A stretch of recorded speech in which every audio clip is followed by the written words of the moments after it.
Welcome to top 9. ఏపీలో సంచలనంగా మారిన పిన్నెల్లి రామకృష్ణారెడ్డి ఈవీఎంల ధ్వంసం వ్యవహారం. లుకౌట్ నోటీసులు జారీ చేసిన పోలీసులు పిన్నెల్లి వ్యవహారంపై కేంద్ర ఎన్నికల సంఘం ఆగ్రహం. ఆసుపత్రులతో ఆరోగ్యశ్రీ ట్రస్ట్ చర్చలు విఫలం. ఏపీ టాప్ 9 న్యూస్ ఇప్పుడు చూద్దాం.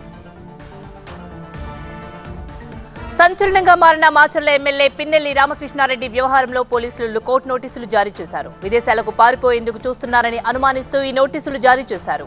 అన్ని ఎయిర్పోర్ట్లను పోలీసులు అప్రమత్తం చేశారు. ఈవీఎంలు పగులగొట్టిన కేసులో పిన్నెల్లిపై 10 సెక్షన్ల కింద పోలీసులు కేసు నమోదు చేశారు. ఈ వ్యవహారంలో ఆయనను A1 గా చూపుతూ కోర్టులో మెమో కూడా సమర్పించారు. హైదరాబాద్ లో పిన్నెల్లి కోసం గాలింపు కొనసాగుతుంది. సంగారెడ్డి జిల్లా కందిలో పిన్నెల్లి కారును పోలీసులు గుర్తించారు. ఆయన డ్రైవర్ను అదుపులోకి తీసుకున్నారు. పోలింగ్ రోజున మాచర్లలో 7 సంఘటనలు జరిగాయని రాష్ట్ర ఎన్నికల ప్రధాన అధికారి ముఖేష్ కుమార్ మీనా వెల్లడించారు. పోలింగ్ కేంద్రాల్లో ఈవీఎంలు ధ్వంసం చేసినా డేటా భద్రంగా ఉందని తెలిపారు. ఈవీఎంల ధ్వంసంపై దర్యాప్తు చేపట్టినట్టు తెలిపారు. ఆ బూత్ లో రీపోలింగ్ కు ఆస్కారం లేదని సీఈఓ స్పష్టం చేశారు. సిట్ నుంచి అన్ని వివరాలు తీసుకున్నామని తెలిపారు. పిన్నెల్లి వ్యవహారంలో ఈసీ వెబ్సైట్ కెమెరాల ద్వారా ఆధారాలు సేకరించామని మీనా వెల్లడించారు. మాచర్ల ఘటనపై కేంద్ర ఎన్నికల సంఘం ఆగ్రహం వ్యక్తం చేసింది. ఈవీఎంలను ఎమ్మెల్యే పిన్నెల్లి ధ్వంసం చేసిన ఘటనపై సీఈఓను విచారణ కోరింది. పిన్నెల్లిపై కేసు నమోదు చేసి వెంటనే అరెస్టు చేయాలని సీఈసీ ఆదేశాలు జారీ చేసింది. ఈవీఎంను ధ్వంసం చేసిన కేసులో మాచర్ల ఎమ్మెల్యే పిన్నెల్లి రామకృష్ణారెడ్డిని వెంటనే అరెస్టు చేయాలని టీడీపీ డిమాండ్ చేసింది. టీడీపీ నేతల బృందం డీజీపీని కలిసి మెమోరాండం సమర్పించింది. డీజీపీని కలిసిన వారిలో జూలకంటి బ్రహ్మారెడ్డి, వర్ల రామయ్య, దేవినేని ఉమాతో పాటు పిన్నెల్లి చేతిలో దెబ్బలు తిన్న నంబూరి శేషగిరిరావు కూడా ఉన్నారు. మాచర్లలో చాలా చోట్ల రిగ్గింగ్ జరిగిందని వైసీపీ ఎమ్మెల్యే కాసు మహేష్ రెడ్డి తెలిపారు. దాడులను ఆపడంలో అధికారులు, పోలీసులు విఫలమయ్యారని ఆరోపించారు. దాడులకు సంబంధించి ఎన్నికల సంఘం పూర్తి వీడియోలు బయటపెట్టాలని ఆయన డిమాండ్ చేశారు. పిన్నెల్లి వీడియో ఇన్ని రోజులు ఎందుకు బయటికి రాలేదని ప్రశ్నించారు. పిన్నెల్లి ఈవీఎం ధ్వంసం చేయడానికి ముందు ఏం జరిగిందో ఆ వీడియో బయటపెట్టాలని కాసు మహేష్ రెడ్డి కోరారు. మాచర్ల ఎమ్మెల్యే పిన్నెల్లి రామకృష్ణారెడ్డిని త్వరలోనే అరెస్టు చేస్తామని డీజీపీ తెలిపారు. పిన్నెల్లి వ్యవహారంపై సీఈఓ ద్వారా ఆయన కేంద్ర ఎన్నికల సంఘానికి నివేదిక పంపించారు. పిన్నెల్లిని అరెస్ట్ చేసేందుకు అదనపు ఎస్పీ నేతృత్వంలో 4 బృందాలు పనిచేస్తున్నాయని నివేదికలో పేర్కొన్నట్టు సమాచారం. లుకౌట్ నోటీసులు ఇప్పటికే జారీ చేసినట్టు నివేదికలో వెల్లడించారు. ఎన్నికల రోజు ఆ తర్వాత జరిగిన హింసపై సిట్ దర్యాప్తు కొనసాగుతుంది. తమ ఫిర్యాదులను కూడా పరిగణలోకి తీసుకోవాలని సిట్ను రాజకీయ పార్టీలు కోరుతున్నాయి. సిట్కు పోటాపోటీగా వైసీపీ, టీడీపీ నేతలు ఫిర్యాదు చేశారు. అయితే 2 పార్టీలు ఇచ్చిన ఫిర్యాదులపై ఇప్పటివరకు సిట్ ఏ నిర్ణయమూ తీసుకోలేదు. అల్లర్లకు సంబంధించి నేతల ప్రమేయంపై ఆధారాలు సేకరించే పనిలో సిట్ నిమగ్నమై ఉంది.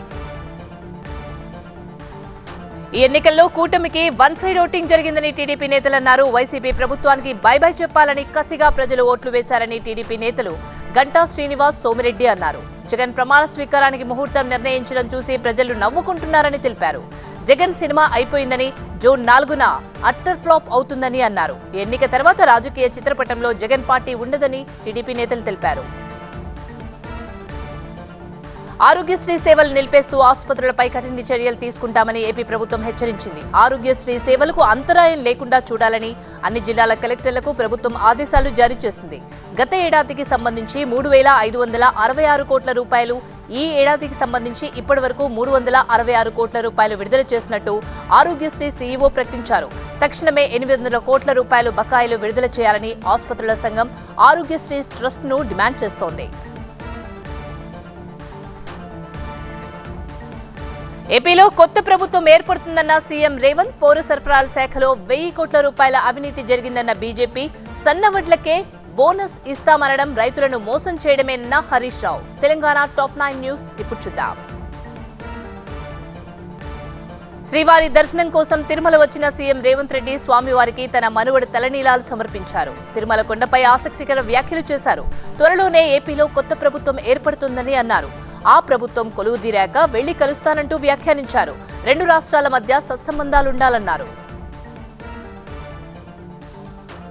గ్రాడ్యుయేట్ ఉప ఎన్నికపై సీఎం రేవంత్ రెడ్డి జూమ్ సమావేశం నిర్వహించారు. ఈ సమావేశంలో రాష్ట్ర కాంగ్రెస్ వ్యవహారాల ఇన్ఛార్జ్ దీపాదాస్ మున్షి సహా నల్గొండ, వరంగల్, ఖమ్మం జిల్లాల పరిధిలో 32 మంది ఎమ్మెల్యేలు హాజరయ్యారు. ఉప ఎన్నికల్లో అనుసరించాల్సిన వ్యూహంపై పార్టీ నేతలకు సీఎం దిశానిర్దేశం చేశారు. పౌర సరఫరాల శాఖలో 1000 కోట్ల రూపాయల అవినీతి జరిగిందని బీజేపీ ఎమ్మెల్యే ఏలేటి మహేశ్వర్ రెడ్డి ఆరోపించారు. ఈ వసూళ్లలో మంత్రి ఉత్తమ్ కుమార్ రెడ్డి ప్రమేయం ఉందని అన్నారు. మంత్రి ఉత్తమ్ ఆ శాఖ కమిషనర్ డిఎస్ చౌహాన్ వసూళ్లకు పాల్పడుతున్నారని తెలిపారు. తన ఆరోపణలకు ఆధారాలున్నాయని మహేశ్వర్ రెడ్డి స్పష్టం చేశారు. ఈ విషయంలో మంత్రి ఉత్తమ్తో బహిరంగ చర్చకు తాము సిద్ధమని ప్రకటించారు. తెలంగాణలో మోసాల పరంపర కొనసాగుతుందని బీఆర్ఎస్ వర్కింగ్ ప్రెసిడెంట్ కేటీఆర్ ఆరోపించారు. కాంగ్రెస్ ప్రభుత్వం రైతులని గోసపెడుతుందని అన్నారు. వరంగల్లో ఆయన ఎమ్మెల్సీ ఎన్నికల ప్రచారంలో పాల్గొన్నారు. ఎంజీఎం ఆసుపత్రిలో 5 గంటల పాటు కరెంటు పోయినా దిక్కులేదని అన్నారు. 24 అంతస్తుల ఆసుపత్రి భవన నిర్మాణ పనులు ఆపేశారని కేటీఆర్ తెలిపారు. వరంగల్ నుంచి సాఫ్ట్వేర్ కంపెనీలు వెళ్లిపోతున్నాయని అన్నారు. ఢిల్లీకి సీఎం రేవంత్ రెడ్డి ఇప్పటివరకు 2,000 కోట్ల రూపాయల కుప్పం కట్టారని బీజేపీ ఎంపీ లక్ష్మణ్ ఆరోపించారు. ఇప్పటివరకు రేవంత్ సర్కార్ 16,000 కోట్ల రూపాయలు అప్పు చేసిందని తెలిపారు. బీఆర్ఎస్ వ్యతిరేకతతోనే కాంగ్రెస్ అధికారంలోకి వచ్చిందని అన్నారు. ఆచరణ సాధ్యం కాని హామీలతో కాంగ్రెస్ మోసం చేస్తుందని అన్నారు లక్ష్మణ్. సన్నవడ్లకే 500 బోనస్ ఇస్తామనడం రైతులను మోసం చేయడమేనని బీఆర్ఎస్ నేత హరీష్ రావు ఆగ్రహం వ్యక్తం చేశారు. తరుగు లేకుండా వెంటనే ధాన్యం కొనుగోలు చేయాలని డిమాండ్ చేశారు. తడిసిన మొలకెత్తిన వడ్లను కూడా కొనాలని విజ్ఞప్తి చేశారు. సిద్దిపేట జిల్లా చిన్న కోడూరులో వడ్ల కొనుగోలు కేంద్రాన్ని హరీష్ రావు సందర్శించారు. తమ ప్రభుత్వ హయాంలో మంత్రులు కల్లాల్లో తిరిగారని, ఇప్పుడు ధాన్యం కొనుగోలు కేంద్రాన్ని కూడా ఒక్క మంత్రి కూడా సందర్శించడం లేదని విమర్శించారు హరీష్ రావు.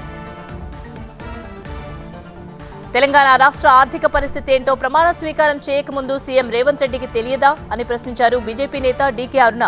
రాష్ట్రం 7 లక్షల కోట్ల రూపాయల అప్పులో ఉందని ఇప్పుడు చెప్పడం విడ్డూరంగా ఉందని అన్నారు. ఎన్నికలకు ముందు ఇచ్చిన ఏ ఒక్క హామీని కాంగ్రెస్ నెరవేర్చలేదన్న డీకే అరుణ 6 గ్యారంటీల పేరుతో ప్రజలను మోసం చేసిందన్నారు. సుచిత్ర భూముల వ్యవహారంలో కావాలనే రాద్ధాంతం చేస్తూ తమపై బురద జల్లుతున్నారని మల్కాజ్గిరి ఎమ్మెల్యే మర్రి రాజశేఖర్ రెడ్డి అన్నారు. భూముల కొనుగోళ్లకు సంబంధించి ప్రభుత్వ విప్ లక్ష్మణ్ రూపాయి చెల్లించినట్టు ఆధారాలు చూపితే తాను దేనికైనా సిద్ధమని రాజశేఖర్ రెడ్డి ప్రకటించారు. ఎన్నిసార్లు ఫోన్ చేసినా పోలీసులు పట్టించుకోవడం లేదని తెలిపారు. భూములు కబ్జా చేయాల్సిన అవసరం తమకు ఏమాత్రం లేదని అటు మాజీ మంత్రి మల్లారెడ్డి స్పష్టం చేశారు. తనకు కావలసినన్ని భూములున్నాయని తెలిపారు. భూములు ఎక్కువ ఉండడం వల్లే వివాదాలు ఎక్కువయ్యాయని అన్నారు మల్లారెడ్డి.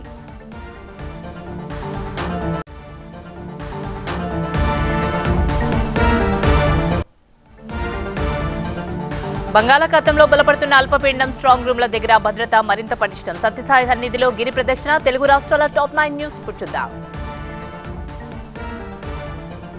బంగాళాఖాతంలో ఏర్పడిన అల్పపీడనం నైరుతి దిశగా కదులుతూ బలపడుతోంది. ఎల్లుండి ఇది వాయుగుండంగా మారే అవకాశం ఉందని వాతావరణ శాఖ ప్రకటించింది. అల్పపీడనానికి అనుబంధంగా ఉపరితల ఆవర్తనం కూడా కొనసాగుతుంది. ఈ అల్పపీడన ప్రభావంతో ఆంధ్రప్రదేశ్లో 5 రోజుల పాటు అక్కడక్కడ వర్షాలు పడతాయని వాతావరణ శాఖ చెబుతోంది. పల్నాడులో స్ట్రాంగ్ గ్రూప్ కి సీఆర్పీఎఫ్ పోలీసులతో భారీ భద్రత ఏర్పాటు చేశారు అధికారులు. స్ట్రాంగ్ రూమ్ నుంచి 2 కిలోమీటర్ల వరకు రెడ్ జోన్ గా ప్రకటించారు. డ్రోన్స్, బెలూన్స్ ఎగరవేయడం నిషేధించారు. అక్కడ 144 సెక్షన్ తో పాటు పోలీస్ యాక్ట్ 30 అమలు చేస్తున్నారు.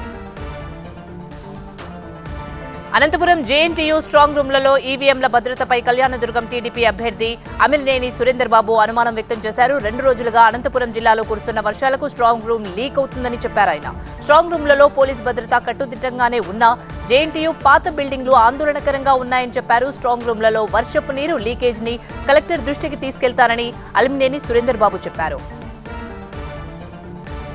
శాంతి భద్రతలకు విఘాతం కలిగించే అరాచక శక్తుల్ని ఎదుర్కొనే తీరును మాక్ డ్రిల్ ద్వారా ప్రజలకు మార్కాపురం పోలీసులు వివరించారు. అల్లరి మూకలను నియంత్రించేందుకు మొదట హెచ్చరికలు జారీ చేయడం, వినకపోతే మెజిస్ట్రేట్ అనుమతితో చేపట్టే టియర్ గ్యాస్ ప్రయోగాన్ని ఇందులో చూపారు. ఉద్రిక్త పరిస్థితుల్లో తమను తాము రక్షించుకునేందుకు లాఠీ చార్జ్, ఫైర్ డిపార్ట్మెంట్ వారితో కలిసి వాటర్ కెనన్ ప్రయోగాన్ని మాక్ డ్రిల్లో పోలీసులు చూపారు.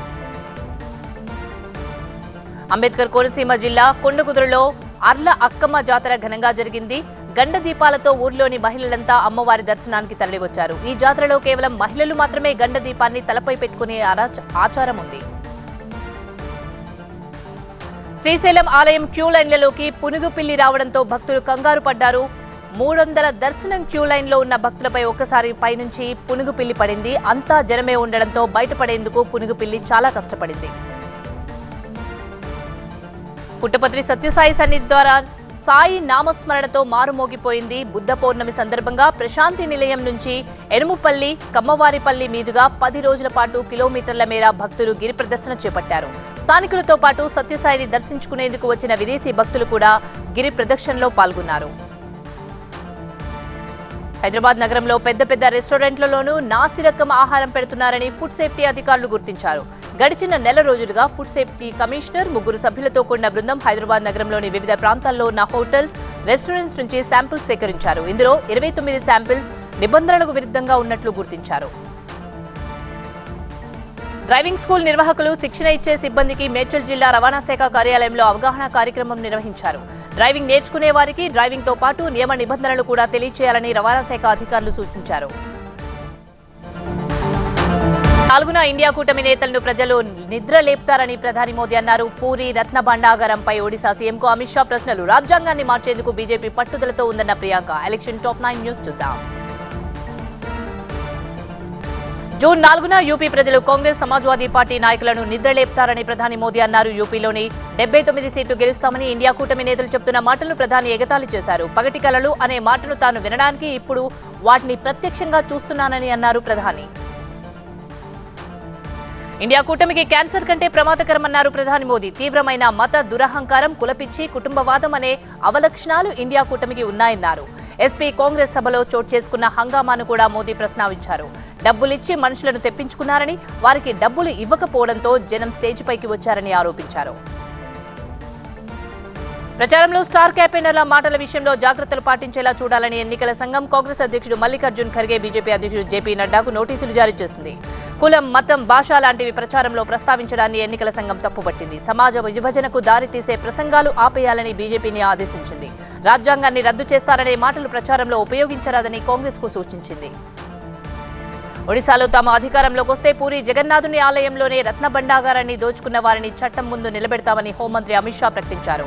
రత్న భండాగారంపై తాళం చెవులు ఎక్కడికి పోయాయి, వాటి డూప్లికేట్ తాళం చెవులు తయారు చేశారా చెప్పాలని ఒడిశా సీఎం నవీన్ పట్నాయక్ ను ప్రశ్నించారు. ఆయన నవీన్ పట్నాయక్ 77 ఏళ్ల వయసు వచ్చిందని, ఇక ఆయన రాజకీయాల నుంచి రిటైర్మెంట్ తీసుకుంటే మంచిదన్నారు అమిత్ షా.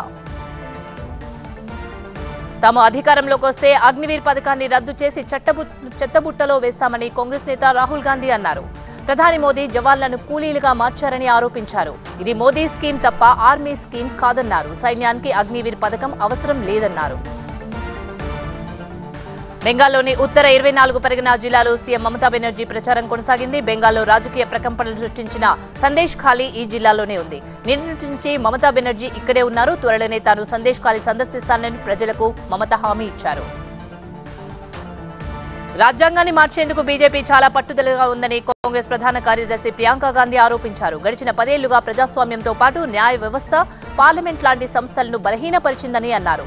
జార్ఖండ్లోని గోడ్డాలో ప్రియాంక ప్రచారం నిర్వహించారు. కేంద్ర విధానాలను వ్యతిరేకించే వారిపై దాడులు జరుగుతున్నాయని తెలిపారు. 5 దశల పోలింగ్ పూర్తయిందని, దేశమంతా అబ్ కీ బార్ 400 పార్, ఫిర్ ఏక్ బార్ మోదీ సర్కార్ అనే ఒకే మాట ప్రతిధ్వనిస్తుందన్నారు యూపీ సీఎం యోగి ఆదిత్యనాథ్. కేంద్ర మాజీ మంత్రి మేనకా గాంధీ పోటీ చేస్తున్న యూపీలోని సుల్తాన్పూర్లో ప్రచారం చేశారాయన. అధికారం లేకపోయినా నాయకులను గౌరవించే గుణం ఎస్పీ కాంగ్రెస్ కు రాలేదన్నారు యోగి ఆదిత్యనాథ్. తన ప్రత్యర్థి కంగనా రనౌత్ చేస్తున్న ప్రకటనలు, మాటల కామెడీ షోని తలపిస్తున్నాయని మండిపడ్డారు కాంగ్రెస్ ఎంపీ అభ్యర్థి విక్రమాదిత్య సింగ్. కపిల్ శర్మ కామెడీ షోకి ఆమె గట్టి పోటీ ఇస్తున్నారని విమర్శించారు. ఆమెను కొన్ని ప్రశ్నలు అడిగానని, అవి మహిళా వ్యతిరేకమని చెప్పేందుకు నిరాకరించారని అన్నారు విక్రమాదిత్య.